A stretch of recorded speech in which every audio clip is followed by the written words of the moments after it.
Elf सारे original कागजात restaurant के लेकर पुलिस स्टेशन जाती है और गाजी यूसुफ को पुलिस अरेस्ट कर लेती है क्योंकि गाजी यूसुफ ने फेक फाइल बना रखी थी।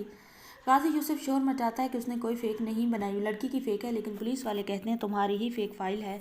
दूसरी तरफ आप ये भी देखने वाले हैं, एल्फ खुद को बहुत तनहा महसूस करती है, बहन को कॉल लगाती है, उसे माँ की डेथ का बताती है। इल्हाम भी बहुत ज़्यादा दुखी हो जाती है। एल्फ जब घर आती है तो बस तस्वीरें ही देखती रहती है अपनी माँ की, अपनी बहन की, और बस याद करती रहती है। दूसरी तरफ जैसे ही वो हॉस्पिटल जाती है, हॉस्पिटल में भी उसको माँ की याद आ जाती है बहुत ज़्यादा। वो काम नहीं कर पाती, ड्यूटी नहीं दे पाती, बल्कि हॉस्पिटल के रेस्ट रूम में जाकर बहुत ज़्यादा रोती है। अब एल्फ को यही लगता है कि दुनिया में उसका कोई नहीं है।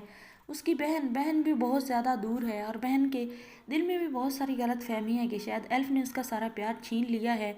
आप देखने वाले हैं जहान बाबा जो है वो जब एल्फ का साथ छोड़ने का सोचता है कि खुद ही वो अपना काम हैंडल कर लेगी, जैसे मरियम का चेहरा उसके सामने आ जाता है, जैसे मरियम बोल रही हो कि मेरी एल्फ को अकेला नहीं छोड़ना।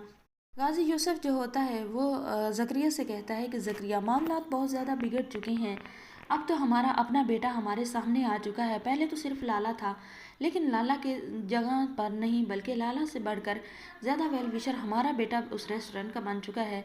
ज़करिया कहता है कि जी हजूर, मैं भी यही सोच रहा था। गाजी यूसुफ जो होता है वो कहता है कि किसी तरह आप ऐसा करो कि उस लड़की को किडनैप करवाओ और फिर ख़त्म करवा दो।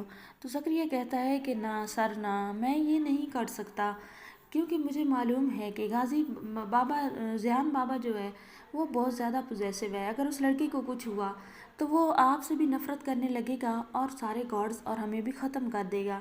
गाजी यूसुफ कहता है कह तो तुम सच रहे हो। ज़करिया कहता है कि ज़ियान बाबा जो है उसका दिल बहुत ज़्यादा हमदर्द है, वो किसी को दुखी नहीं देख सकता और ना ही वो किसी को तकलीफ़ देने का सोच सकता है। अगर ये रेस्टोरेंट हम तोड़ भी दें तो गाजी यूसुफ की कमाई से ही वो दोबारा रेस्टोरेंट बनाकर उन्हें देगा। मैं तो यही चाहता हूँ कि आप इस रेस्टोरेंट का खाता छोड़ दें, क्योंकि ये अब बहुत ज़्यादा पेचीदगियाँ पैदा हो चुकी हैं। गाजी यूसुफ सोचने लग जाता है। दूसरी तरफ जो ज़ियान बाबा होता है वो ज़करिया को कॉल मिलाता है, उससे कहता है कि रेस्टोरेंट की फ़ाइल आपने मुझे देनी थी। ज़करिया कहता है जी हाँ, वो फ़ाइल तैयार हो चुकी है, रेस्टोरेंट वैसा का वैसा हो चुका है जैसा आपने हुक्म दिया था, फ़ाइल आकर उठा लें। गाजी यूसुफ जो होता है वो कॉल मिलाता है एल्फ को और उसे कहता है कि अगर तुम्हें अपनी जान प्यारी है तो तुम इस रेस्टोरेंट का खाता छोड़ दो। एल्फ कहती है कि ये नहीं हो सकता, ये हो भी नहीं सकता कि मैं रेस्टोरेंट का खाता छोड़ दूँ, मेरी माँ की आखिरी निशानी है, मैं कभी नहीं छोड़ूंगी। ये सारी बातें जहान वहाँ पर सुन रहा होता है। जहान वापस अपने बाप के पास आता है, उसे आकर वो फाइल दिखा देता है जो गॉड से उसने तैयार करवाई थी और रेस्टोरेंट की सारी नक्शा तस्वीरें दिखा देता है कि वो पहले जैसा हो चुका है।